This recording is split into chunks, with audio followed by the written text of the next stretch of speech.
And welcome to the Reason in Theology show, everyone. I'm your host, Michael Lofton. Friday evening, doing another one of our installments here with Dr. Minard on lectures on the prima pars of St. Thomas Aquinas. Of course, the Summa Theologica. This is the fourth of the 4 lectures, and after that, Dr.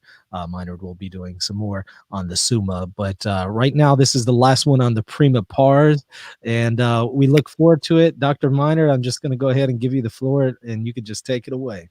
All right, great to be here again, Michael. All right, well, here we go. We're at the end of the first part of the Summa Theologiae.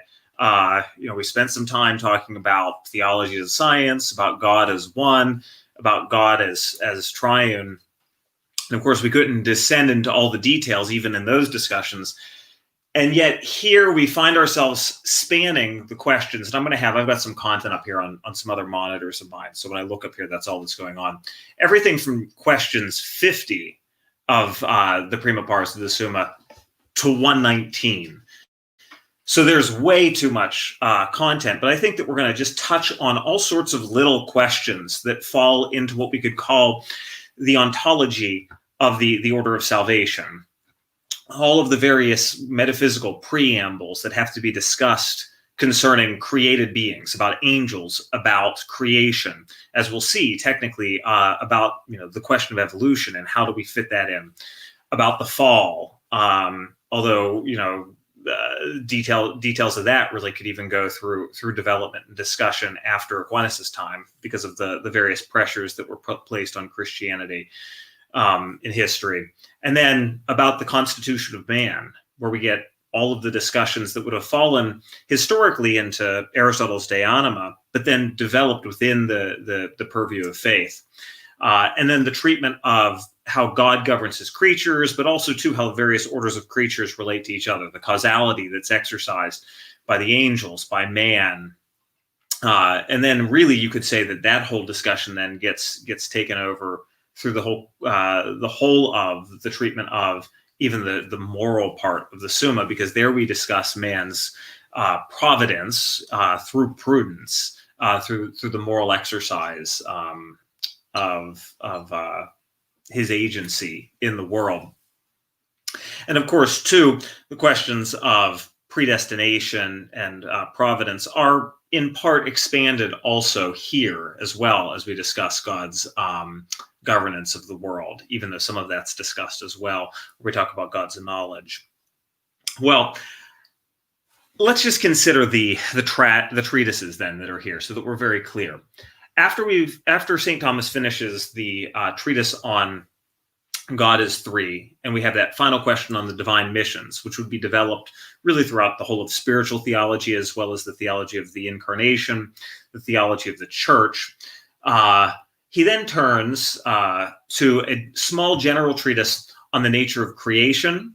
This is followed then by the treatise on the angels. And it's interesting here, you should feel immediately that we are not being philosophers, right? St. Thomas immediately takes the data that are provided for him from the deposit of faith in Scripture and the tradition as it has developed up to his time. And then in particular, from the Neoplatonic elements that are in primarily Augustine, but then other fathers of the church, as well as in particular Pseudo-Dionysius as well, and applies that to questions of purely spiritual beings. And we'll just discuss that in a little bit. But you feel that we're moving from the most immaterial being, he who is free from all potency, God, and now we're descending into a discussion of the angels. It's like very surprising if you were to be a metaphysician. You would not do that. Any discussion of an immaterial, purely immaterial being would come very late in the day in your metaphysics, as it should, because we work through our knowledge of immaterial realities only on the basis of our knowledge of the sorts of realities we can abstractly know from our experience of the sensible world. So all these various discussions of the angels and their knowledge and their own fall, etc. And then he discusses the question of the 6 days of creation. Now, this is going to be, of course, traditional, not merely because of Genesis, but also because of Augustine's own consideration of this. And we could just say here that the treatment of creation in the 6 days of material creation would be expanded today to take into account all of the data that one can about the question of evolution, because we then have to deal with what the implications are for the metaphysics of the world, as well as the revealed data as it pertains to the development of species across time, over time. And then that data can then be developed when we talk about man, with the specific problems that come up with regard to the fall and our first parents, the infusion of the human soul, etc.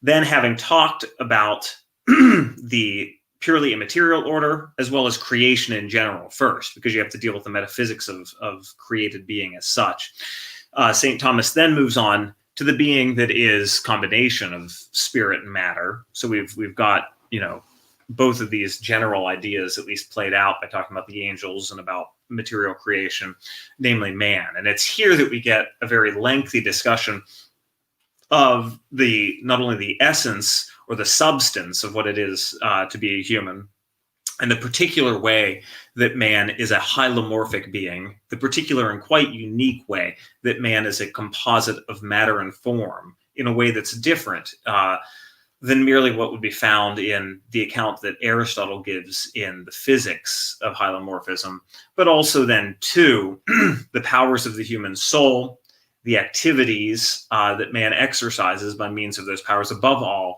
the activities of immaterial cognition, the cognition that falls to the intellect and not merely to the lower sense powers that man has, as well as power of will, which is the immaterial faculty of desire and enjoyment that man has. And then also St. Thomas takes up the questions of the production of the soul in its relationship to the parents and how God infuses the spiritual soul. And then the first man, the prerogatives of Adam and Eve prior to the fall, the preternatural gifts, all of those sorts of questions to work out not necessarily the morality of those issues, although that will be at play, but we'll just say the general metaphysics that go along with those states. Now, that's where we have an interesting thing if we were to go and turn to the scholastic history after St. Thomas. So I have open on my screen an interesting text.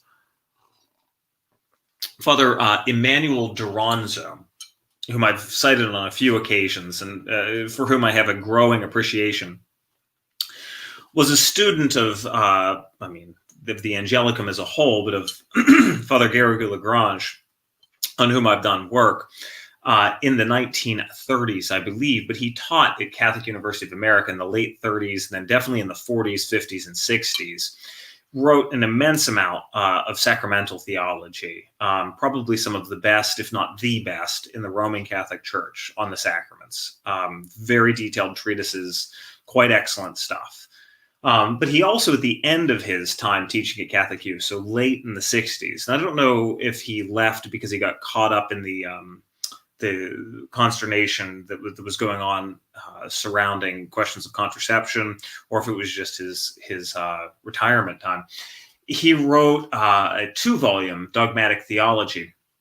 And in the second volume, there's something that sort of put me back on my feet, actually, a little bit, because he introduces some topics at the end of the discussion of man and his original state that I have learned to cast a critical eye upon. And so right after he discusses a question on the effects or the things that follow on original sin, he then moves on to discuss grace. There's a whole discussion of the necessity of grace, the essence of grace, the causality of grace, or the cause of grace, and the causality that's exercised in grace, the effects of grace. So you're going to have discussion of justification and merit discussed there.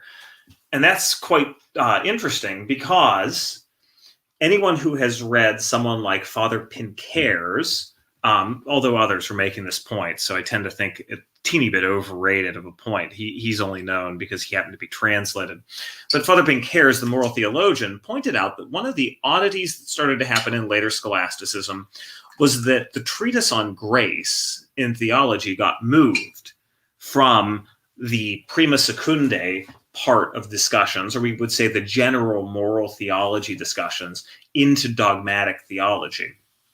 And he looked askance at this, and somewhat rightly, because it disequilibrialized. It threw out of equilibrium, we'll say. I thought I could craft a neologism on the fly. It threw out of equilibrium the centrality of beatitude in moral theology. So we're going to talk about that more in our next set of lectures. But it's very important for the Thomists to treat grace in moral theology, and that's why there's a treatise on grace in the Prima Secundae, the general moral treatises of theology for St. Thomas. But I think that this bit in Emmanuel Duranzo and Father Duranzo's text is actually indicative of an important development in theological methodology. That also it's just as important as moving discussions of evolution, for example, into the treatment of material creation. The discussion of grace involves all of the, for lack of better terms, metaphysics of grace, but I mean supernatural metaphysics.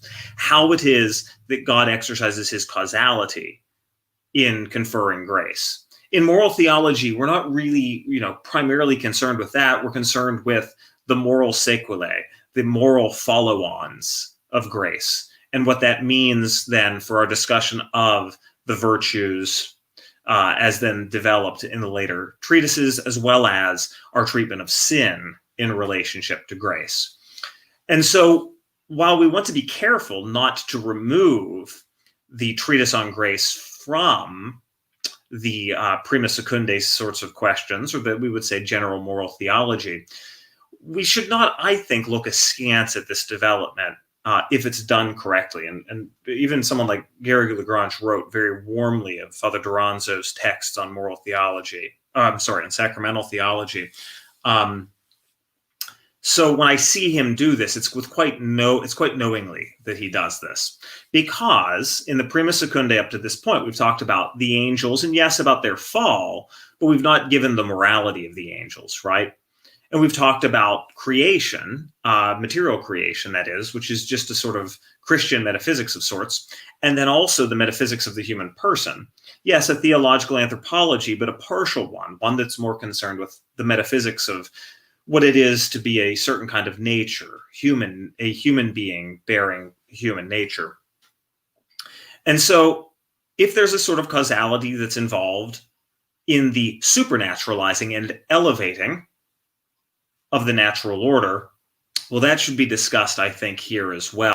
And then that gets out of the discussions of moral theology some of these questions of a more metaphysical nature. If you were to read, especially in the Latin, because the English translation is kind of paraphrastic, Garrigou-Lagrange's De Beatitudine, his treatment of the treatise on beatitude, as well as the treatise on human acts and the virtues, and also sin. I believe sin is in there. It gets to through the passions and the virtues, I think, at least. But at any rate, when he gets to the discussions, for instance, of freedom, he puts on a lens that's concerned with, truth be told, all of these kind of metaphysical issues, not the moral issues. It's implied, but he gets kind of freighted with it because he's dealing with that just where St. Thomas did. I think it was quite useful to say that, as you often see in these treatises, what we have here is a discussion of God as creating and God as elevating. So we want to be careful always to avoid breaking up our treatises too much in theology, and we don't want to treat theology as though it's got different departments that are completely unrelated to each other. But it became normal to say, as we go beyond the treatise on God as three, the triune God, we now want to treat God the creator. But it's God as creator and elevator, because, of course, God not only creates in the order of nature, but also elevates to the order of grace. And here as well, all of the discussions of what come to be called obediential potency would arguably have their place as well. How is it that nature is open to grace? So all of that is discussed here because we're not really turning to the mystery of the moral life of the Christian being divinized as a wayfarer. That's moral theology, and nor are we discussing the questions that surround Christology and everything that follows on from that, right? The whole swath of redemption, including Mariology, ecclesiology, the sacraments, the last things. So I think that that's an interesting addition that happened in the scholastic tradition, and it shouldn't be poo-pooed. And it's an example of why I am by far not a purist in the textual reading of Aquinas, because I think you lose out on developments that are rich. We don't need to treat theology as though it's nothing more than textbook accumulation of stamps from history. Anyway, I'm not going to get on my soapbox about that. So then the government of creatures is that final treatise. Okay, well, let's just do, I thought about how do I want to approach this. I just want to do a sort of smorgasbord of themes in the hopes that folks will, raise questions during the question and answer period. I think that that's always such a great thing to do. So let's begin with the notion of creation. Now, for St. Thomas, of course, creation is going to be, or is going to signal, the radical dependence in the order of not merely substance and not merely essence, but existence upon the first cause of being. But as Christians, and this would apply, I suppose, as well, of course, to Jewish believers as well as Muslims, we take for granted how unique the notion of creation is. That creation is itself, even though a arguably philosophically provable concept, something that could be discussed in natural theology, that very tail end of metaphysics, that discusses God and the dependence of all creatures on God and God's attributes. Creation is nonetheless something that is introduced really into the philosophical mind because of the encounter with Christianity, or with the encounter with Abrahamic faith. That creation is a notion that really the Greek philosophers didn't even quite reach. And although maybe you find adumbrations here and there, it has its full articulation as a philosophical matter only really within the theological purview of Judaic faith. Here we see how, in a particular way, faith cleanses reason. Faith takes the errors of reason, all the various types of errors, pantheism, pantheistic emanationism, the eternality of the world in someone like Aristotle, and casts them aside really by the most basic data of the earliest monotheism that Israel was already articulating under the sway of divine revelation, especially as regards the transcendence of God. And that was a hard-fought truth, as we know, because they didn't remain faithful to the proclamations in that regard. But they are the vector of that entering into philosophical thought. But I want to turn to the treatise on the angels. I recall, and maybe, I can't see Michael's face, but I imagine scandal running across his brow, and perhaps that of all of you as well, that even well into my 20s, I often found a kind of discomfort with the discussion of the angels. I was, not a full rationalist, but I found a kind of piety overly zealous and too ready to just attribute to angels, to immaterial beings, all sorts of things that perhaps could be explained in other ways, in scripture or in our own life. And while I never formally dismissed it, it didn't play much of a role in my thought. And yet, even the metaphysician, even the philosopher would do well. Jacques Maritain, the great Thomist in the 20th century, said, to meditate on occasion upon the angels. Can a philosopher know of the existence of purely immaterial beings Well, de jure, whether or not these exist, yes, but de facto, it's a little bit of a question. The philosopher can know the possibility of the angels existing, but that they exist, that's a much more open question. It takes revelation to make us aware of that. But the philosopher is aware of the existence of an immaterial being, or at least a being who has an immaterial activity, namely humans. In our acts of intellection and willing, we bear witness to the fact that our soul subsists in itself immaterially. And so we'll revisit that in a little bit when we discuss just some themes from the Treatise on Man.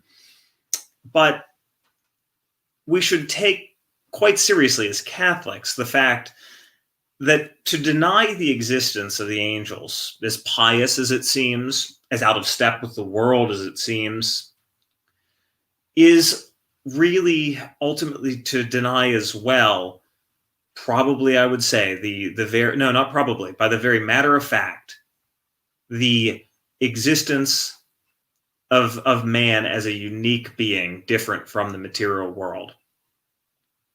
If we can prove in some small way philosophically that man is immaterial in his essence, at least in its most profound ontological bases, well, then too, the angels are possible. And if we deny the angels' existence, well, the immateriality of the human soul is placed in great danger. Because if we say that purely immaterial beings are not possible, why would we assent to the proposition that man as a mixture of spirit and matter can exist? Really, man is more perplexing in some ways than the angels, even though the angels are harder to know. You know, the angels, according to St. Thomas, flew forth into existence immediately in act, right? They don't suffer kinesis. They do not suffer the progressive achievement of their nature. Everything that we experience in our lives, yes, humans, it's quite obvious there, the higher animals, plants, they only, with a kind of history, with a kind of life cycle, achieve the very form of life that defines what they are. It is only with change and time that we have the full story, we could say, of what it means to be any of those creatures. You know, for this reason, one will speak of the history of animals. This is, from a famous text by Aristotle, because we trace out the life history of how various material beings exist. And yet the angels, they do not have the potency, according to St. Thomas, of matter. Now, this differentiated him from the Franciscans, who held that there was a kind of spiritual matter. But if that were so, this doesn't make quite sense to one's mind. Well, what that spiritual matter will be, it would be quite different than what we experience in our lives here below, at least.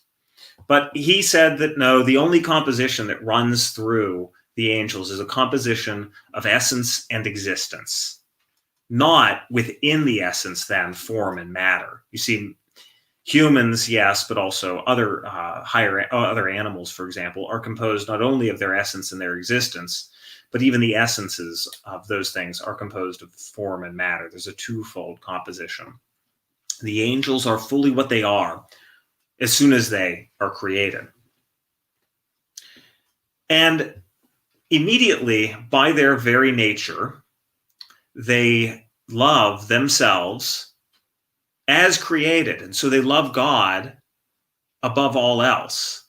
Now, some would hold that this then necessarily unfolds. For the angel, in the natural order at least, I should say, knows itself perfectly, knows its dependence on the Creator, and cannot but love him above himself.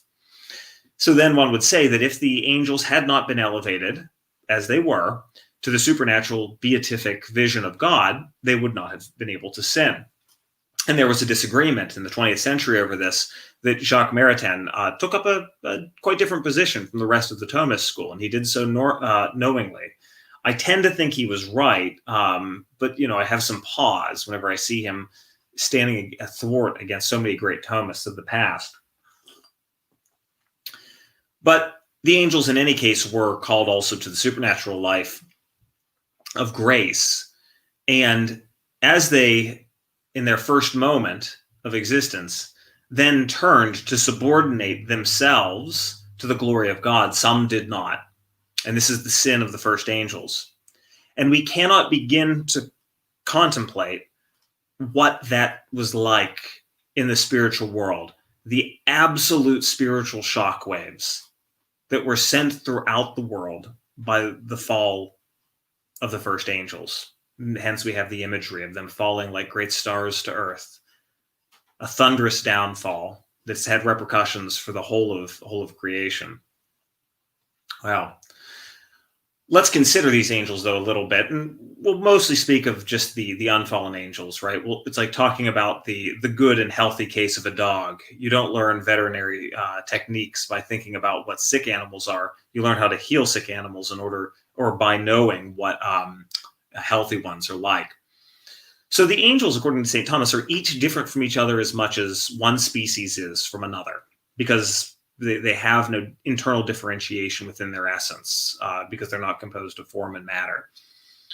In humans, we have an adumbration of this whenever you think of the uniqueness of each individual. And there are, I think, metaphysical reasons for seeing a certain reflection of angelic differentiation, even in humans.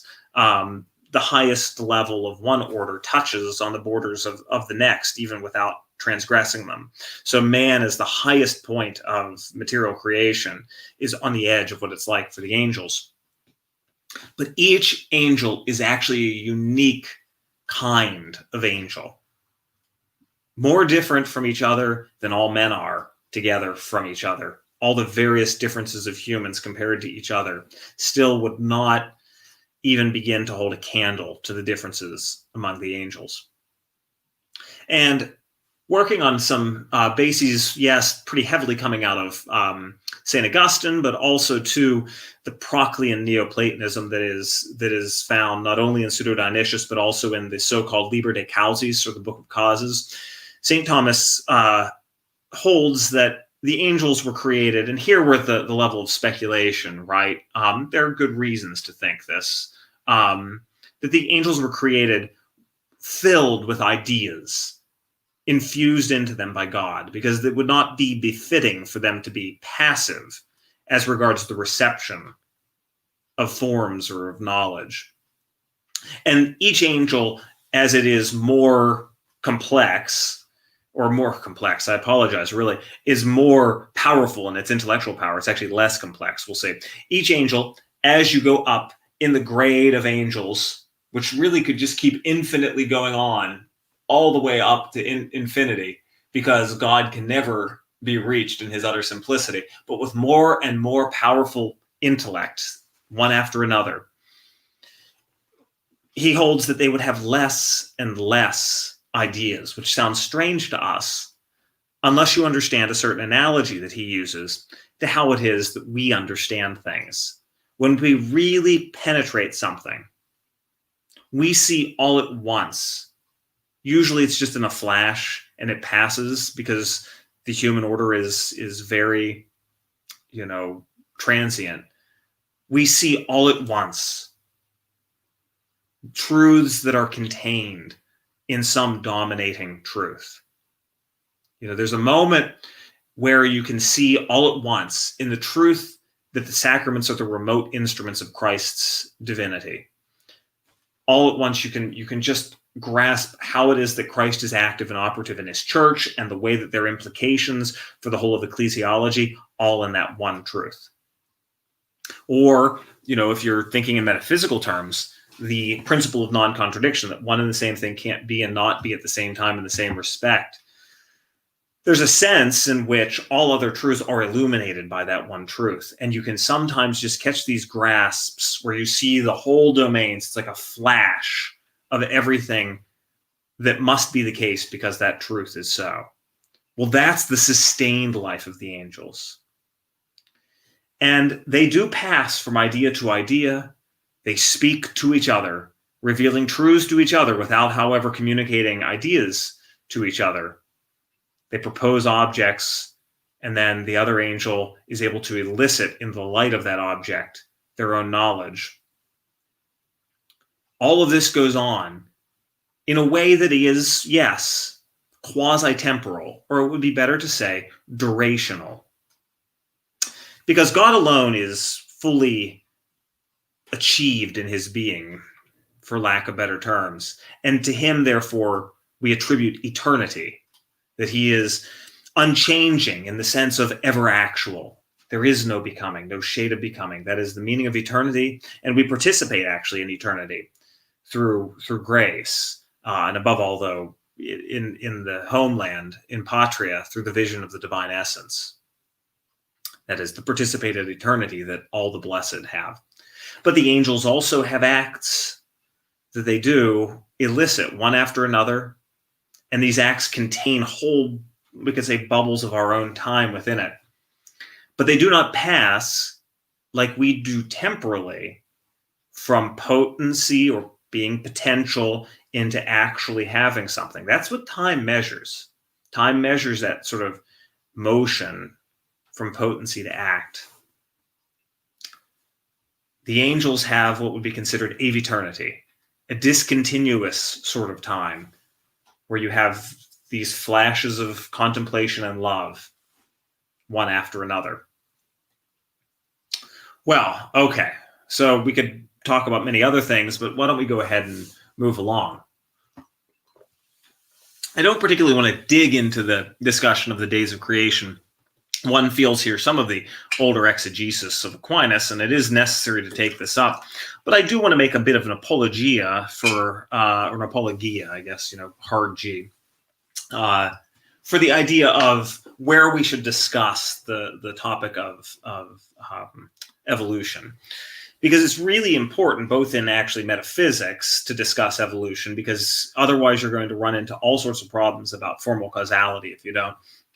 But also, too, whenever you begin to speak of creation, not merely to do the scriptural theology of this, but what is the metaphysics of the world as historical and developing, yet without overthrowing the idea that there are natures, right? What is revealed about the creative intention through the continual process of evolution? Now, I'm sure some people maybe who are very conservative would get angry that I put it that way. But I think that this is all very doable, and there are indications all throughout, even good and faithful Thomists, of how to do this. For example, Father Ambrose Gardet, of whom I've spoken on multiple occasions, was already writing at the end of the 19th century on this. And he was one of the people who is very anti-modernist, actually, but he also was very influential on Garrigou and others. Father Michel Labradette takes it very seriously. Maritain has some interesting, if wonky, essays. But this is where Teilhard de Chardin would stick his Thomism if he had any, but he had none. Maybe I'm being too tough. But this is the place to stick your discussion of evolution, to work it out for the metaphysics of creation. But I want to spend time today, because we're drawing to a close here and we're going to move on to the moral part of the Summa. Spend time today talking about man, spirit and matter. There's an ancient image, it's Neoplatonic in origin, that speaks of man as being a horizon between two worlds. The human person is quite mysterious in his or her metaphysical composition. Because, you see, Aristotle quite wisely espied the idea that there is no such thing as pure materialism, because the intelligibility in reality bears witness, in reality, to the form-matter composition. This was well underway in Plato, others as well, though, in the pre-Socratic period as well. But Aristotle has the great glory of seeing that in things we have this composition that is truly real and not merely some sort of derivative reflection, that is matter and form. And already form is something divine in things. There's a beautiful essay on that by Father Lawrence Duan. Very beautiful, actually. A little book published by Marquette Press. We could also say that form the formal causality, the formal structure, in the most profound sense of structure, though, the meaning, the ratio, the reason of things is already immaterial because it's not the matter that makes up that thing. And of course, an entire course in natural philosophy would need to be presented in order to do justice to this insight. And it was great for Aristotle. And yet Aristotle, he worked out well the immateriality of the first mover and maybe even the first movers, had great difficulty in saying that there was a being, however, that was at once material and also spiritually immaterial, the human person. In the De Anima of Aristotle, in his third book, after in the earlier books, having worked all the way up through the various different kinds of souls, plant souls and the sorts of self-directive activity that plants have in their nutrition, and how this is different from inorganic beings, and the sense souls of animals, which are, quite a leap in the scale of being, because knowledge, which they have, even the clam, by having touch, has something infinitely different than the message systems that are had in the highest plants.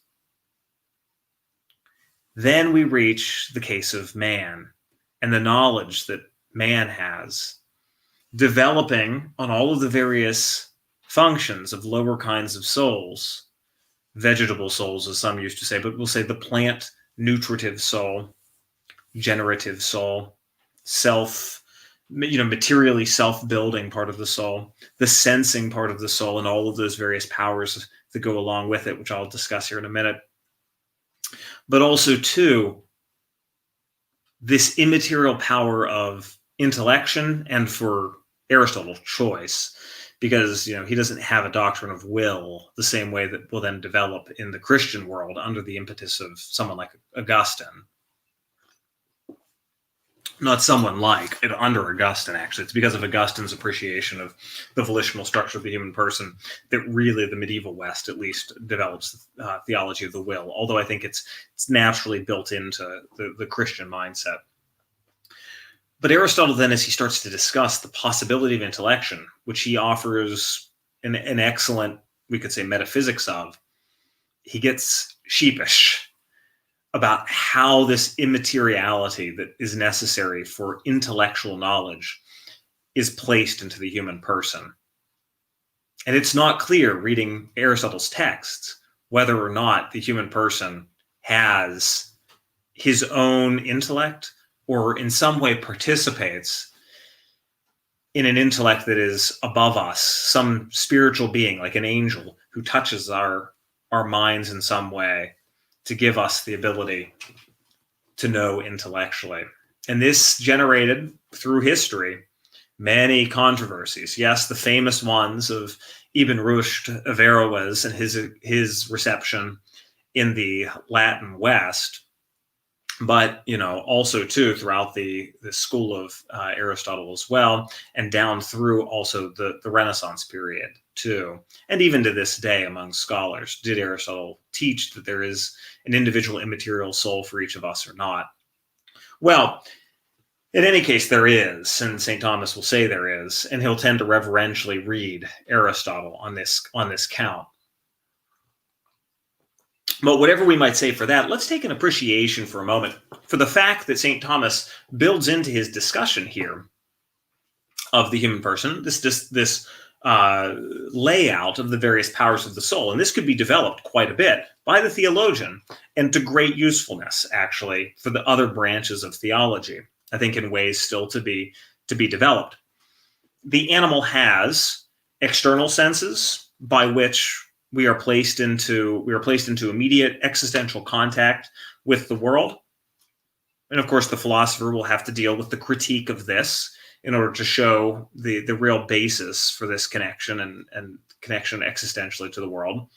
But also, too, the animal has internal senses. And we experience this whenever we train a dog to do something, for example, that over time, the animal is able to form an awareness of the world based on past memories, things that it anticipates, the way that it judges positively or negatively of its environment, or even indifferently.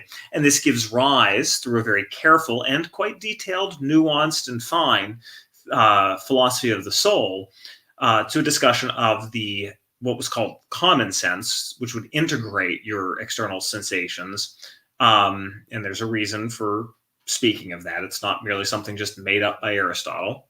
As well as, though, a kind of passive imagination and an active imagination. And the active imagination came to be called the cogitative power in man, or the estimative sense in animals, a power of estimation that underlies their instinct, as well as the memory, whereby that which is actively imagined and experienced is then stored with a kind of sensing of time in the past.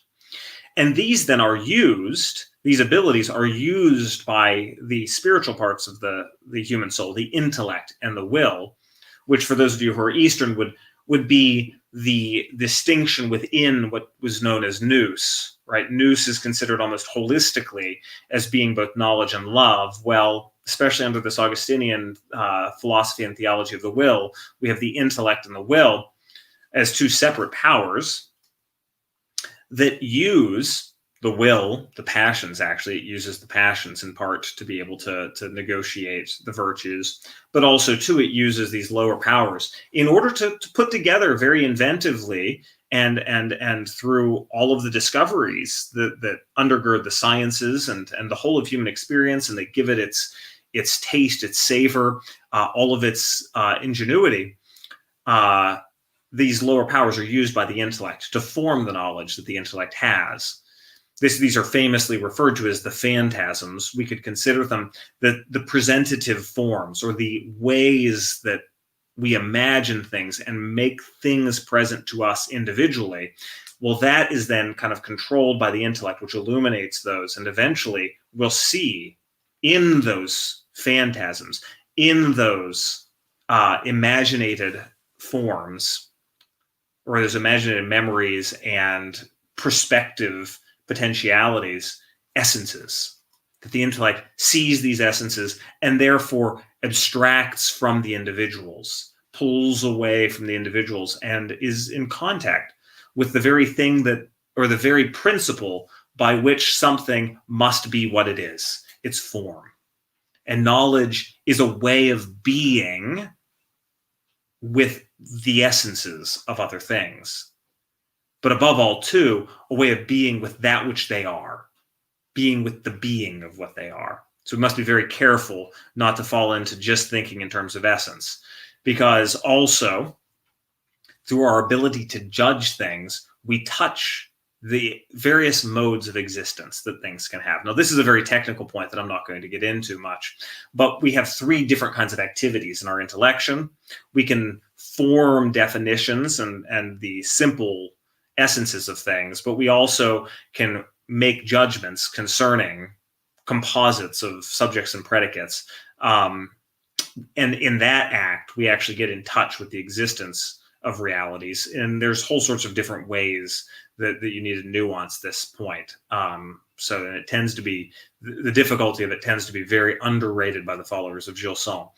But still, nonetheless, it's key point that was made in the 20th century was to emphasize how our judgment gets us beyond essences of things and really puts us into touch intellectually with the existence of things. But then too, we have to discursively reason about things. All of the syllogizing that we do in our reasoning from premises to conclusions are this third type of operation of the intellect. The will also has many operations, many activities, and we're going to touch on that, as well as some other sub-activities of the intellect whenever we talk about the treatise on human acts in moral theology. Okay, so the intellect sees or communes with that which is, with the constitutive structure of reality. And this is an active process by which we draw on our past experience, we consider possibilities, that's what experimentation is, and then we flash to light. Even just here speaking in a purely philosophical register with a kind of spiritual way of being, a spiritual way of existing with other things through knowledge, and also, though, through love. Well, interestingly, St. Thomas, though, discusses first the point that I'm going to make now, because I'm trying to work through the argument a little bit here together. But he just jumps right into it. This is just shows that he's a theologian, because he's sure of this, right? He's sure of this data based on revelation.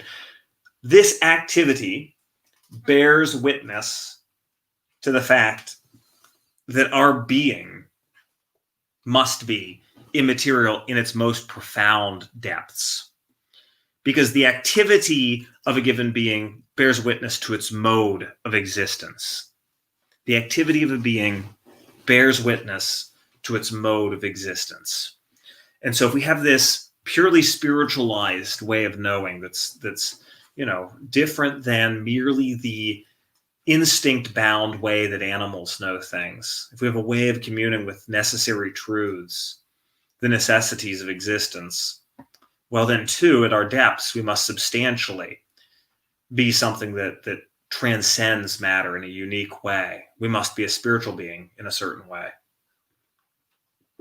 Well, here we touch then on the much vexed issue of the immateriality of the human soul.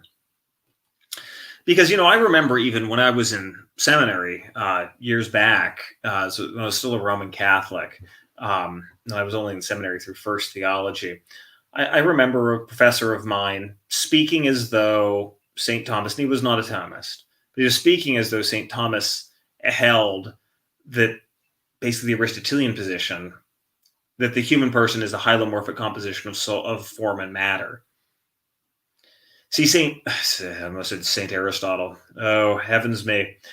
Aristotle held that when we experience multiple instances of a given species of something, what we intuit, actually through intellection, is the fact that although there are superficial differences, essentially these things are the same. And that essential sameness, or that lack of division from each other as regards their essential constitutive principles, is the form of, for example, dachshund, right? That is a subspecies. We could say dog.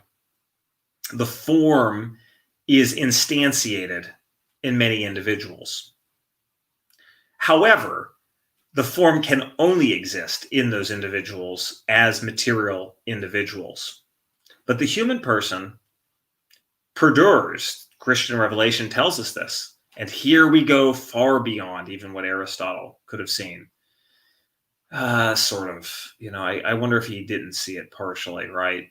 Because there are the legends, the gods, etc. But far beyond still what he was quite certain of. We say that man must exist after death. This is a clear thing in the Judaic revelation by the end, and then clearly in the New Testament. The human person can exist without the matter that the soul informs. See, we tend to think of soul as being the spiritual soul of man. So that's why people get so, vexed about the idea, or confused, or laugh or giggle about the idea of plant souls and animal souls. But the spiritual soul of man is quite different than them.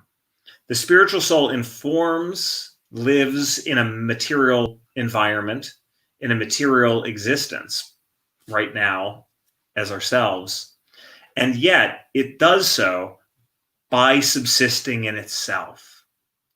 The soul is self-subsistent in the case of man. And because of that self-subsistence, it can exist after the death of the composite. It can exist after we die. Well, that still needs some explanation. And this is the great mystery of the Thomistic position, or the great, mystery that's contained in it. Someone like Plato, for example, at least in the most classical presentations, although it's there in its texts, would say that, the human person is like a soul that has a body, or uses the body like its instrument. So in that case, what is really and truly the human person is the spirit, or the soul, but not the body. The body is just the instrument for a time being. If anything, that the body that the soul kind of got unfortunately connected up with. And this idea would have, influence on various Christian thinkers, most famously, of course, on Origen, in a more Neoplatonic form. But you have all the problems of not having a real unity of the soul or the person, which would be the soul and the body. That's quite different than the biblical idea of man as a composite. Doesn't work. But under the pressure of Revelation, his Aristotelianism, themes in Augustine, St. Thomas develops the idea of the human person as being, yes, a soul that subsists in itself, just as the essences of angels subsist in themselves. They don't subsist in matter. They subsist just in themselves as a form. But we subsist in our soul, or our soul subsists in itself, we should say, as the form of matter.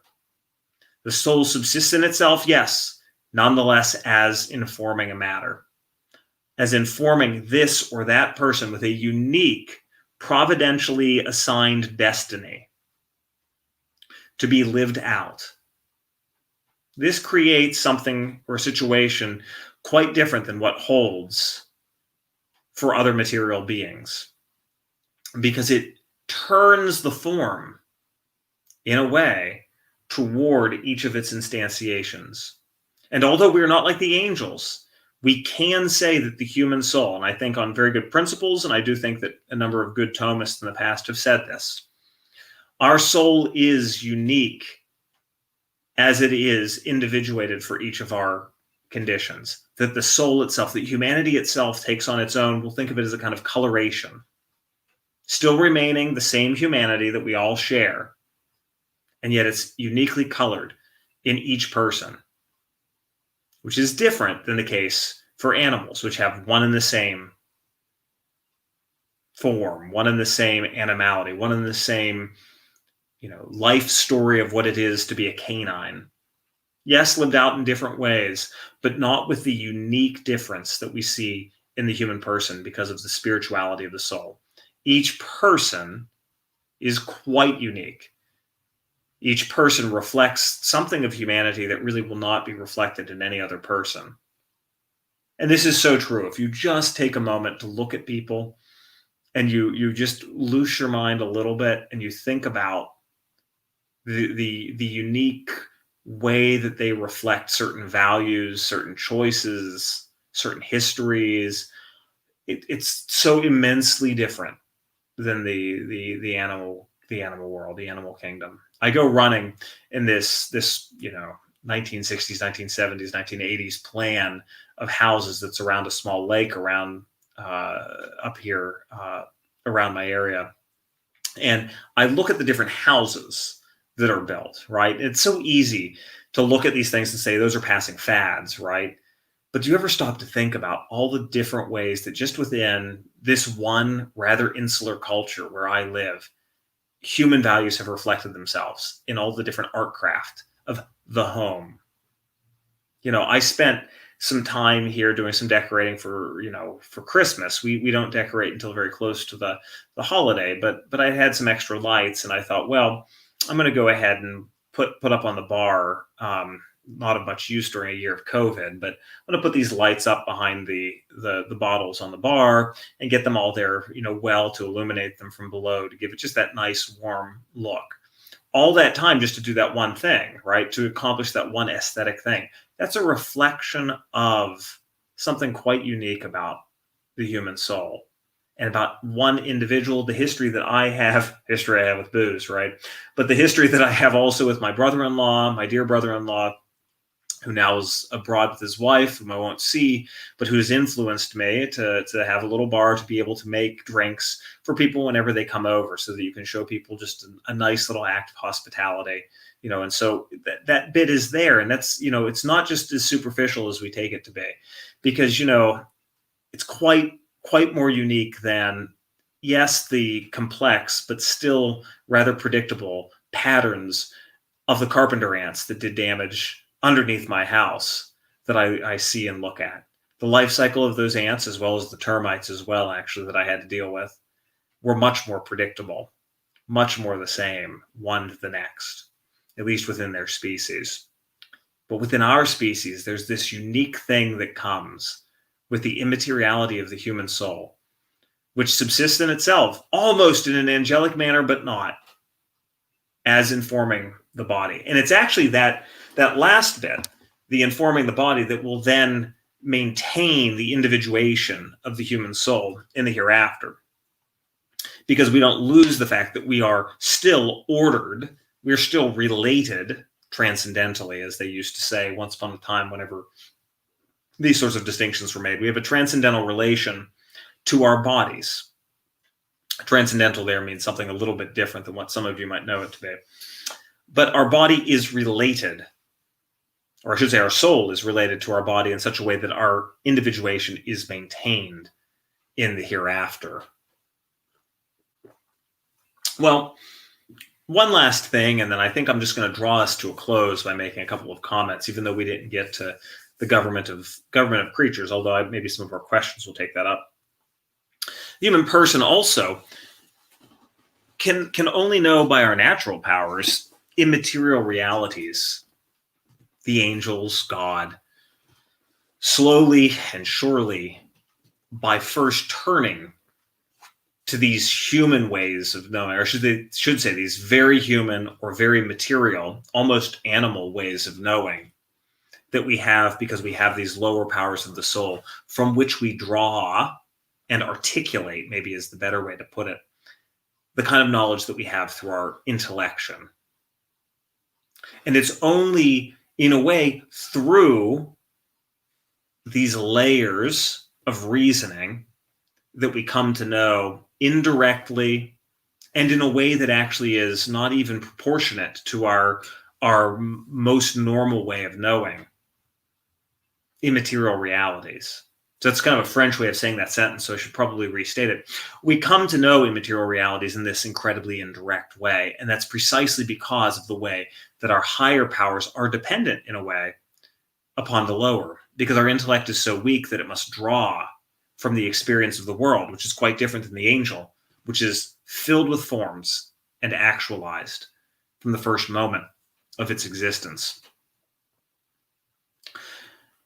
So we could develop that further if anyone has any questions, but let's go ahead and then think about this section of the Summa as we then move toward an anticipation, a discussion of the Prima Secundae.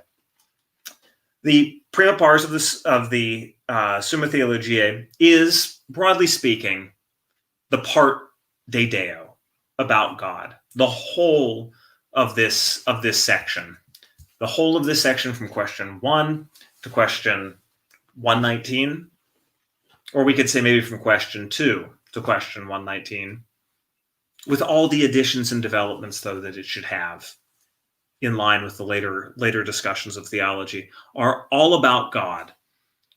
God considered as one, God considered as triune, God considered as creator and as elevator, to understand the supernatural elevating activity of God in creation as well.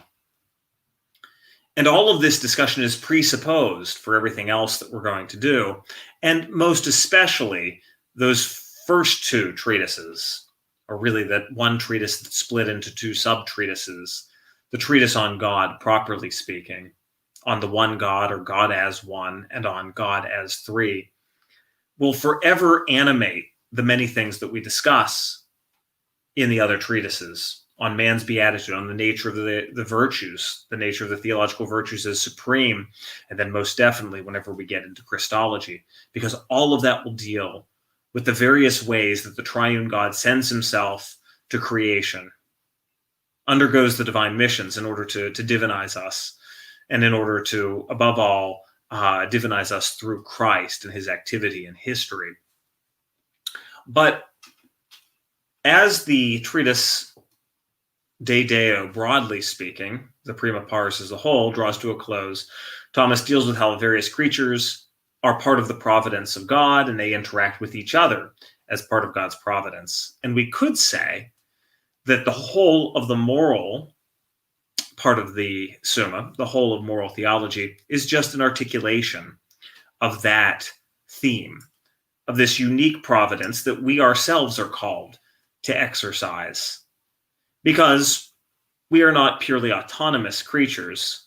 we exercise something to steal a phrase from Pope John Paul II, although from what I understand, it actually is taken from Martin Ronheimer, who was close to someone who was one of the ghost writers of Veritatis Splendor.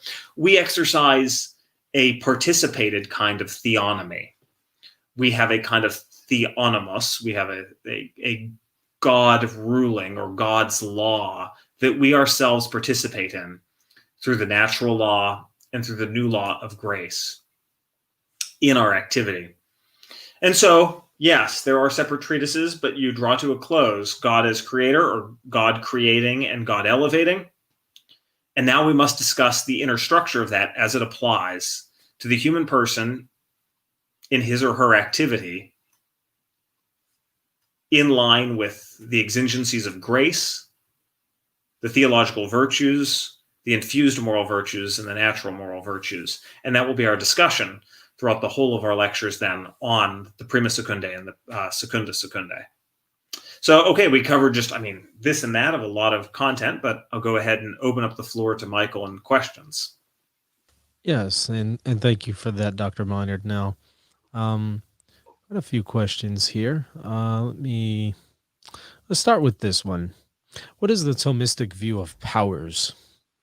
Do you mean powers of the soul? I think that's what is being referenced here. Yes. Yes. So, the basic structure of what's taken up about the powers of the soul by St. Thomas are akin, we'll say, in like its most boilerplate form to what you get in the De Anima of Aristotle.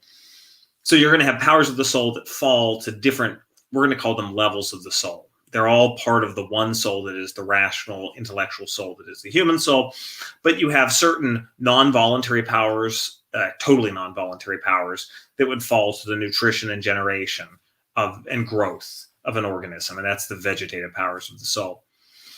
You have then, as I said, the sensate powers that are both external and internal. And within the internal senses, you have various kinds of articulating our way of seeing reality and being in touch with reality, right? We're not creating this. These are more like ways of gathering based on our experience, our very negotiation of the world. Animals do this. And so you have what's called the common sense, which is kind of the first integration here and now as all of my different sensations come in. And then, an imaginative power that deals with some of the basic articulation of that experience as well. But then an estimative sense, which feeds our basic, instinct. It's like this is the way that, like, my daughter, everything looks like to eat. So, I was doing work the other day and she ate, some piece of, something she shouldn't have, is whatever it was. And thankfully I got it out of her mouth. Well, that's a kind of thing that's known through the estimative sense, actually, that we share with the higher primates, as well as our memory that stores this. But the intellect and the will flow from the essence of the soul as spiritual. But they have to make use of all of these other powers because they're so weak. So that's kind of the schematization, which we already had, but that's the whole of that. Now, I should add one aside too, just so I make sure I say it, because I didn't know if there's a soapbox to get on or not.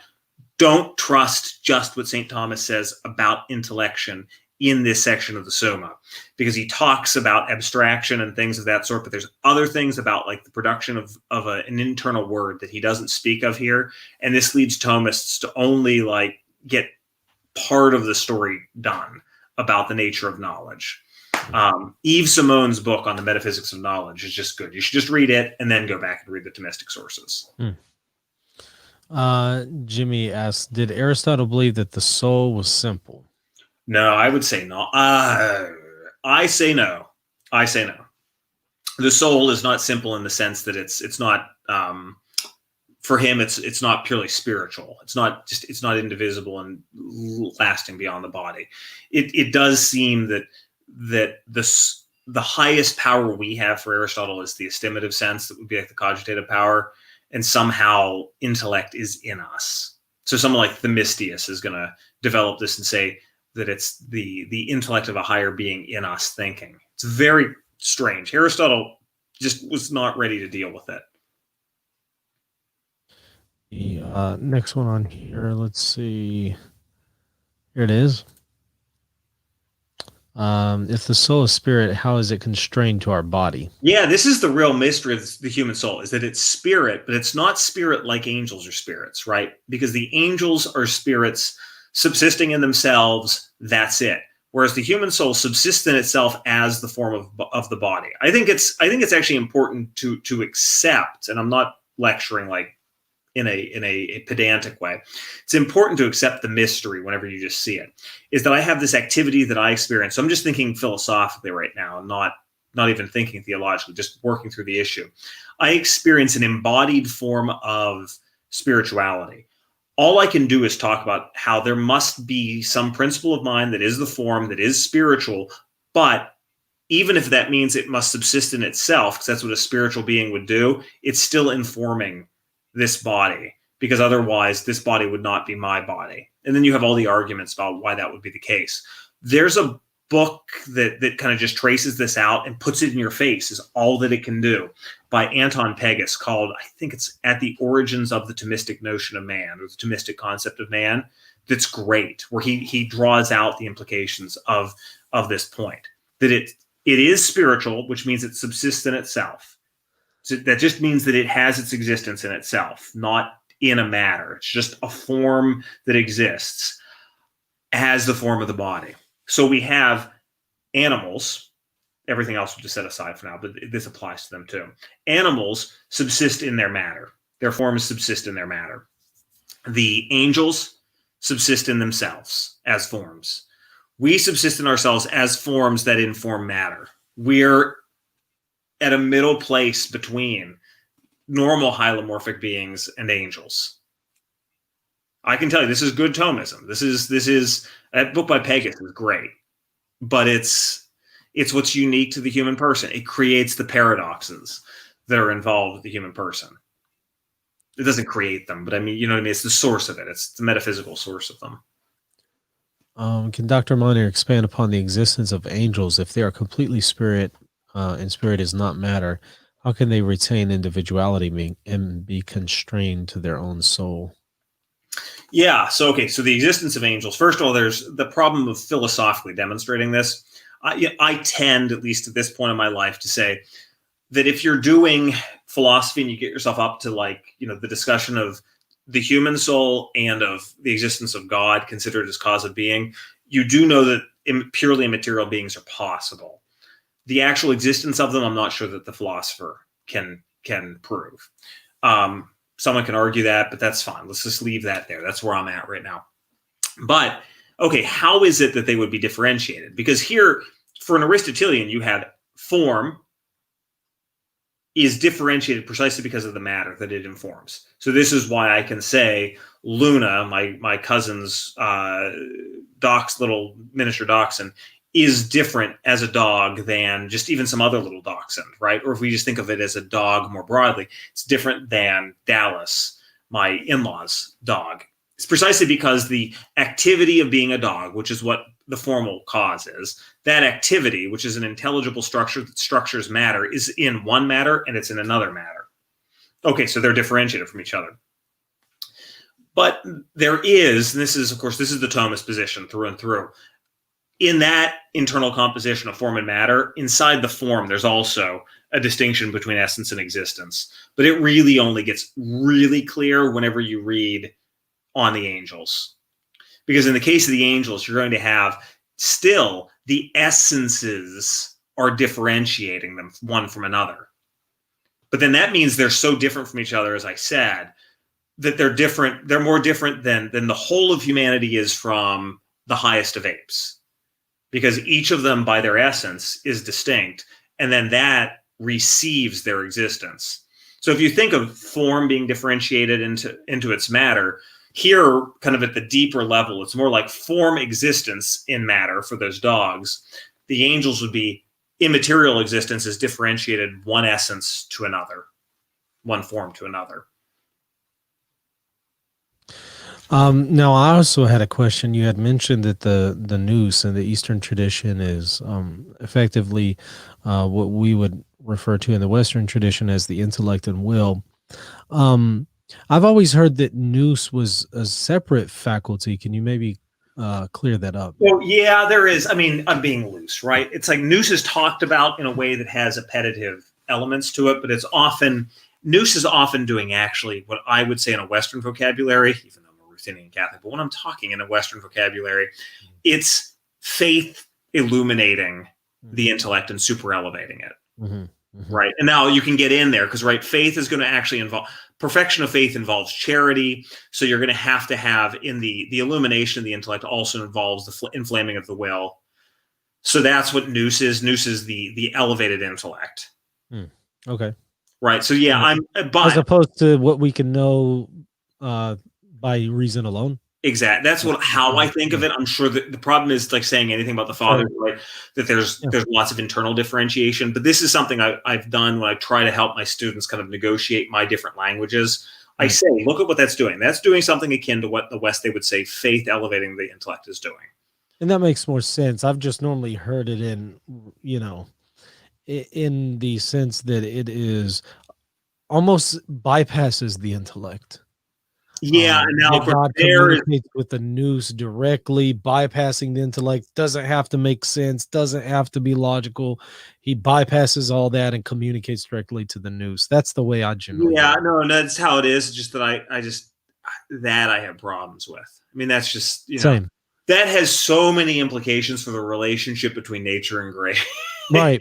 Yeah, I think so. You buy into that. Right. I agree with you. It's too problematic. No, there's it is touching on important things though about the significant transcendence of the supernatural order over the natural order and whatnot. That I probably come back to me in like a year and a half after I've done some work on Gardet's mystical theology, and I might have some more thought on that because it's men's in Augustine. It's like men's in Augustine. But the thing is with men's is it's the highest part of the soul. So it's hard. It's also like the highest part of nature as well. But anyway.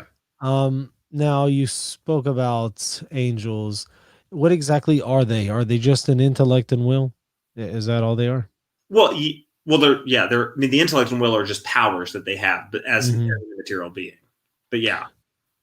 Well, I mean, I guess what would differentiate a human, disembodied human from an angel, other than the fact that the disembodied human normally belongs with a body? Yeah, it's actually a lot alike. When you read what Aquinas says about the knowledge of the disembodied human, it's a real temptation to be like, its day has arrived.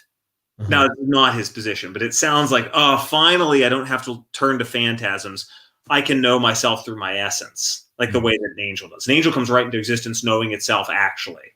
Okay. Like we barely know ourselves. Right. So but it's important. It's like trying to grasp and hold everything. So setting aside the question of the state of grace, right? Because you're going to have the blessed will be seeing God. But if you're talking about just the natural capacities of the soul, so what they're not seeing in God, but what they would naturally be capable of, the intellect is quite weak. So the knowledge that we have of ourselves would be still quite imperfect, even though we would be completely self-transparent. It's weird because our intellect is made to first see things in the order of nature through phantasms, through our experiential knowledge gathered precisely as embodied knowers. But we know our essence darkly because it's actualized. It's no longer in a matter. Now, that being said, there is the opinion as well that it would be befitting for God to give us ideas like what the angels have. I don't weigh in on that. That's Aquinas' position, but I don't weigh in on that. I mean, that kind of ties into what I was going to ask next. Some say that in the view of Thomas, a disembodied spirit can't really learn. A human spirit that is disembodied can't really learn anything because it normally learns through the body. Well, I'd be hesitant to say that because first of all, there is the question of the infused species. He actually says that's what I was thinking too. Couldn't God just infuse knowledge directly? Yeah, and then you have the whole issue of then how the angels speak to each other. Yeah, but the blessed are already doing that now in heaven. Now there's the question of this. So much is a mystery. I'll be careful with, but like they're knowing truths through their knowledge of God. They're communicating it to each other in the vision, right? Like imagine that we're all the blessed are sharing one and the same life, even though they've got different lights of glory subjectively. they're communicating in the vision these truths. So then, there is something that's like a back and forth that's going on among all the blessed.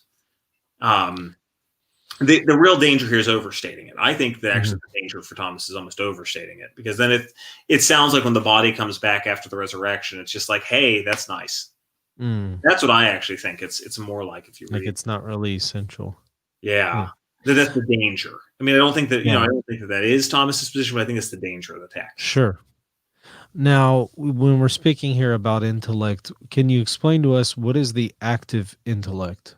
Yeah, so of course I didn't have time to do this. This is Aristotle gets to the end of his analysis of our knowing, and there's this problem. Like we are potentially in intellectual communion with all things, but we aren't actually. We have to learn. We have to kind of scrutinize individual experiences and try to catch sight of essences or of what's necessary in the being of things. And so our intellect is at once in potency to knowing all intelligibles, and yet somehow must be able to actualize itself, to illuminate the knowledge we have of particulars in order to make that knowledge of necessities flash forth. And so the intellect for the humans, it's one power. It's not two different powers. It's quite mysterious, though. We have a light that's undetermined. Like the depths, like the deepest part of our soul, actually, as spiritual, is a kind of light that openly and actively shines on our experience. And yet it's only by, it's being exerted by the will to do this as well, right? That you have to will your intellection. You're actively shining this light, it's a metaphor, right? On your experience to try to then have something that you actually intellect. It's very hard to explain. Like the normal way to say it is you have potential intelligibilities in your experience. And so you need to have a part of your power in your soul that, although it's undetermined formally, it's always actual as able to intellect. And by vital concurrence between the phantasms or the presentative forms that come from the lower powers of the soul and the agent intellect, those phantasms acting as, this is very technical terminology, objective instruments. This is John of St. Thomas's terminology. The agent intellect, the intellect as active, we could say, is then able to be in communion with a form. And then it speaks to itself, which is its full actuality, is where then you express to yourself what you have seen. And so what was potential is actualized, but only actualized because you have the phantasms. You've rendered actual what was potential, and then you've expressed it to yourself. And that's the production of the internal word, in which you see, like in the depths of your soul, you are one with the thing that you intellect. And it's a ton of that's like the height and most difficult part of philosophical psychology. And this is an aspect that we have that is singular, or is it distinct for all of us, or do we all share it together? Or yeah, good question, because you're trying to really pull together what I was saying. So of course for St. Thomas, each of us have this active intellectual power. This is in Aristotle, but the issue is the active intellect really bothers him because it just seems too immaterial. And so for him, we all share in it. Yeah, that's what I was thinking. Yeah. Christian just is too aware of that, the fact that we uniquely have a spiritual soul, to say that's possible. It's actually a problem too for Aristotle, because what's the potential intellect for him? So that's why, if I remember correctly, I'd have to look again at like Averroes. He actually tends to just treat like the highest part of the cogitative power or the estimative sense as being like the heights of what intellection is for us.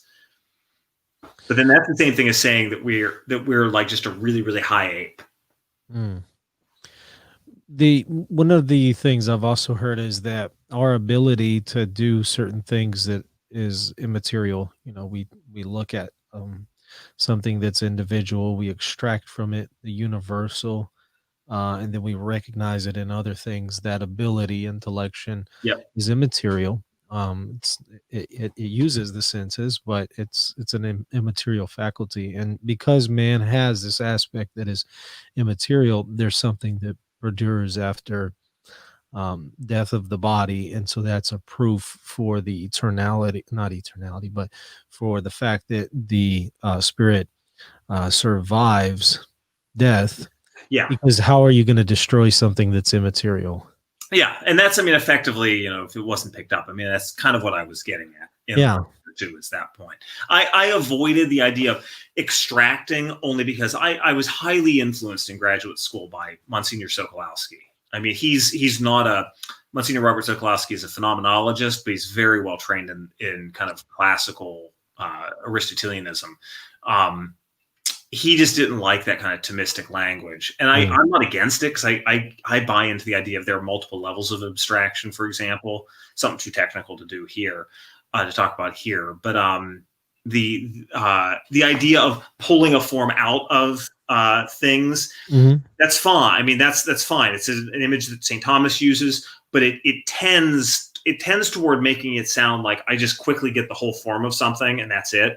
And you lose the fact that what you're really doing is you're getting insights into what's necessary in them. And that's the same thing. You're getting rid of paying attention to the individuating characteristics of things in your experience and only knowing what's necessary. That's the idea of abstracting or extracting. But that gets you past the idea of like the agent intellect is a laser beam that shines on our experience and like zaps out essences. That I think simplifies the search for essences too much. Like it takes a lot of work. Science bears witness to it. It takes a lot of work to actually define even something, even in a remotely decent way. And that activity, if you want to know what extraction looks like, defining is a very good, easy way to start. Think about the human process of like, you're thinking about a couple different things and you're trying to figure out what is the one thing that's unique to all of them. That process is actually reflecting the internal production of a word in intellection by which you are expressing a definition to yourself. Now this is completely fine Thomism, but I'm integrating like a lot of late Thomism into this, but that's, I think, the best way to look at it. But I see this stuff. It's because of Sokolowski. I owe an infinite debt to him. He was the best professor I ever had. And I think that I owe all of this to him. Is it possible for us to err when it comes to the issue of intellection, extracting the form? One of the reasons why I ask is I noticed one time my daughter, she's like 3 years old, and she saw, I forget what it's called, but it was on The Little Mermaid, and the little part of the ship that goes up that I guess holds the sails, that wooden part fell over. And she saw this thing of wood and she thought it was a hot dog because it kind of looked similar. So I thought, I wonder what's going on there, because it doesn't seem like it's working right. When she extracted the form of a hot dog and is applying it here, it doesn't seem like it's working. So so it's interesting. So it's like she formed for herself the idea of a hot dog. Yeah. So you can't, I mean, in the idea of forming just like an essence of something, you either do it or you don't. Okay. Right. There's error. You don't know it. That's it. However, whenever you say in the, this thing is a hot dog, it's in that judgment that you make an error. So you can make a judgment about applying it to something, not necessarily applying it to extracting, but applying it. That makes sense. Okay. Now, there's also a way that you can say that let's even be like more abstract, because we tend to use the examples about applying to individual things, but you could also say long wooden beams are hot dogs, right? Like let's say she had that more like abstract, it's a universal case. Kid wouldn't do this. Kids are going to be very, but if you did that, you're saying the thing in which these two objective concepts, these two concepts are found, wooden beam, hot dog, are one. You're doing it as a kind of universal truth that you can have falsity in as well. Now that's going to apply across the board for all kinds of abstract truths. Because the way that you get falsity is you're asserting that in one reality, and we're understanding reality pretty broadly, it's just something that potentially could exist. Yes, leave it there. It makes me want to drink because there's some real qualifications, because this applies to logical entities as well. But one reality has two objects in it. Hot dogness, and because object is not thing. Object actually is is separate from like the thing out there. We use object to be like, there's the subject and there's the object, but the object is the way a thing presents itself to us as abstracted. Very technical stuff. I could give citations, your poor viewers. But these two objects, these two notions, we'll just say, broadly speaking, we assert through a judgment that they both exist in this one thing. But this thing is the abstract notion of, beam. So the beam that is wooden is a hot dog. Not true. Not true. Not in one case, not in a million, never. But error is, you then have to reflect to find error as well as to find truth. That's the great difficulty, right? Is like knowing that something is true or knowing that it's false. It's very difficult because it's not always direct, because it's often based on reasoning. So you have to actually go all the way back up to your reasoning to find it. So now the simplified answer to that is, so let's get out our little textbook Thomism. Error is not possible in the first operation of the intellect because we know the essences of things or we just don't know them. But it's possible in the second operation of the intellect because there you can combine a subject and predicate in a way that is not true. So it's called the I don't second. like saying that because it just seems too simple. That's all. Second object of intellect is Judgment. Trying to judge. Okay. Yep. Yeah. And there you can have truth and falsity. I just get mad. That makes sense. Say the same things over and over again, and it means nothing to people who aren't Thomists. I thought this was funny. First time I ever turned into reason and theology and got some deep insights into the abstraction of hot dogs. That's what you come to see Michael Lofton for. That is what you come here for. Subscribe to him on Patreon. Where else will you get this? Yeah, I know. Where else would you get only here will you get Aquinas and hot dogs. So. Well, imagine someone has to abstract what is the essence of hot dog versus a kielbasa. Somebody has to do it. There is proof of the reality of the human soul, sir. Every good Pollock is bearing witness to the fact that you won't die. I love it. All right. Well, we're at the 1.5 hour mark. I don't see any other questions, and that was all the questions that I had. I appreciate you coming on and doing this, Dr. Meinert. Again, everybody, Dr. Meinert is going to be coming on and discussing more about the Summa Theologica, but next time it's going to be the first part of the second part. Is that how you properly phrase it? Yeah, first part of the second part. Yeah. So we'll be talking about beatitude, and I'll have to do a little bit of I won't do a ton of reintegration, but I have to integrate some of the basic stuff then for anyone who's just watching it. But I won't be heavy because I do understand that listeners are watching this. So, and I think that is going to be 2 weeks from now. Let me double check it here. Pulling up my calendar just so everybody can be aware of exactly when it's going to be. Yes. I do show that it's going to be 2 weeks. So also on Friday at 6 p.m. Correct me if I'm wrong, Dr. Miner, but that's what I'm showing. Yeah, I do. Here. And then we're going to start also kind of in parallel with the stuff for as well. Yeah, and that's going to be on the 9th on a Wednesday when we start that, I believe. Is that correct? Not a Wednesday. I'm sorry. No, it is not nice because otherwise I'm going to be. No, I apologize. On Saturdays. Is it on a Saturday? The Nouvelle Theology, I'm showing December 30th. Okay. I'm doing a course on that, so that's going to be fun. It's going to force me. I got to get all my stuff together to start recording those lectures because it'll be semester soon enough.